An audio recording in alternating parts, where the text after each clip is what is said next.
तवा पनीर पुलाव करण्यासाठी लागणारं साहित्य: 1 मोठा चमचा तेल, 1 चमचा जिरं, कांदा, टोमॅटो, स्वीट कॉर्न, ढोबळी मिरची, पाव चमचा आलं लसूण पेस्ट, 100 ग्रॅम पनीर, अर्धा चमचा धणेपूड, अर्धा चमचा लाल तिखट, पाव चमचा पावभाजी मसाला, चवीनुसार मीठ, 1 कप शिजलेला भात, कोथिंबीर.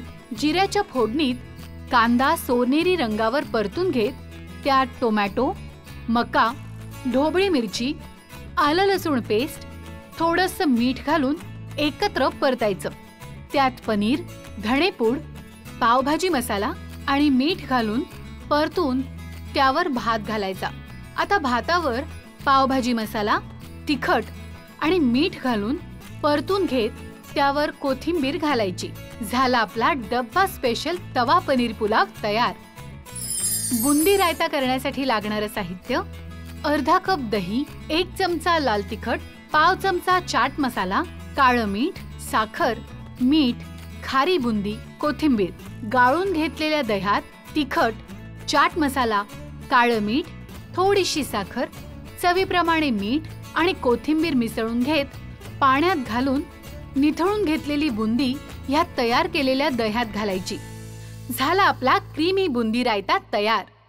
आता करूयात साधा सुटसुटीत सोप्पा तवा पनीर पुलाव.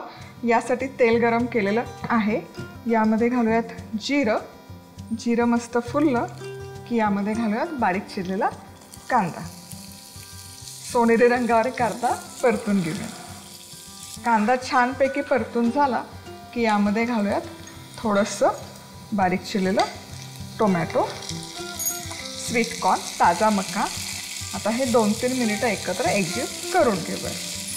आता हे छान परतून झालं की थोडीशी ढोबळी मिरची नंतर घालायची. खूप ओव्हरकुक करायची नाही. त्याचा जो क्रंच आहे ना तो तवा पुलावला खूप छान लागतो चवीला. थोडीशी अगदी पाव चमचा आलं लसूण पेस्ट परतून घेऊया भाज्यांसोबत. त्या भाज्यांना थोडंसं चिमूटभर मीठ घालायचं चवीपुरतं. मसाला नाही घालणार, त्याचं कारण मी तुम्हाला पुढे सांगते. आणि आता यामध्ये घालूया पनीर. आता पनीरवर थोडेसे मसाले घालूयात म्हणजे पनीरला मसाले छान कोट होतील. लाल तिखट, धणेपूड आणि पावभाजीचा मसाला, थोडंसं मीठ.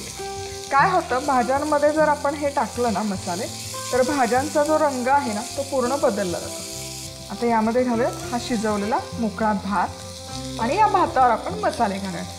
ज्यामध्ये आहे हा पावभाजीचा मसाला, लाल तिखट आणि थोडंसं मीठ. भात शिजवताना मीठ घातलं त्यामुळे मीठ बेताने घाला आणि कोथिंबीर. चला आता हे करूयात एकजीव. बघा आता भाज्यांचा रंग बहारदार दिसतोय. आता हा आपला तवा पनीर पुलाव पण बनवून तयार आहे. याच्यात आवडीप्रमाणे तुम्ही भाज्या ठासून घालू शकता. तर तवा पुलावसोबत सगळ्यात बेस्ट जातं ते म्हणजे क्रीमी बुंदी रायता.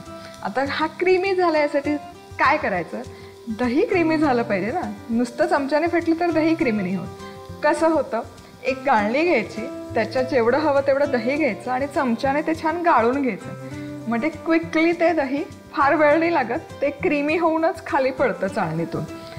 आता हे क्रीमी केलेल्या किंवा फेटलेल्या दह्यामध्ये आपण सगळे मसाले घालायचे. त्यामध्ये सगळ्यात आधी घालायचं लाल तिखट, चाट मसाला, काळं मीठ, थोडीशी साखर, चवीपुरतं मीठ.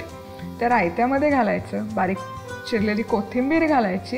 हे छान मिसळून घ्यायचं. आता बुंदी कशी घालायची तर पाण्यामध्ये बुंदी एक 10-15 मिनिटं खारी बुंदी भिजण्यासाठी ठेवायची. बुंदी छान भिजली की ती चमच्याने निथळून घ्यायची, पाणी घालायचं नाही. आणि ही निथळलेली बुंदी त्या रायत्यामध्ये घालायचं, मिसळून घ्यायचं आणि हा मस्त क्रीमी रायता बनवून तयार होतो. हा रायता आदल्या दिवशी रात्री बनवून तयार करून ठेवू शकता. आता जर कोशिंबीर तुम्हाला डब्यात न्यायची असतील तर दह्याच्या बेस असलेल्या तर काय करायचं ना, काय होतं दह्याची चव बदलते दुपारी खाईपर्यंत. ती छान अशी थंडगार राहावी कोशिंबीर यासाठी काय करायचं, डबीमध्ये भरायची आणि ही डबी फ्रीजमध्ये न ठेवता फ्रीजरला ठेवायची. फ्रीजरला ठेवल्यामुळे त्या कोशिंबिरीचा होतो बर्फ आणि तुम्ही सकाळी ती कोशिंबीरची डबी काढून घेतली तर दुपारपर्यंत ती रूम टेम्परेचर येते, तशीच थंडगार राहते, चव बदलत नाही आणि खायलाही बहारदार लागतं.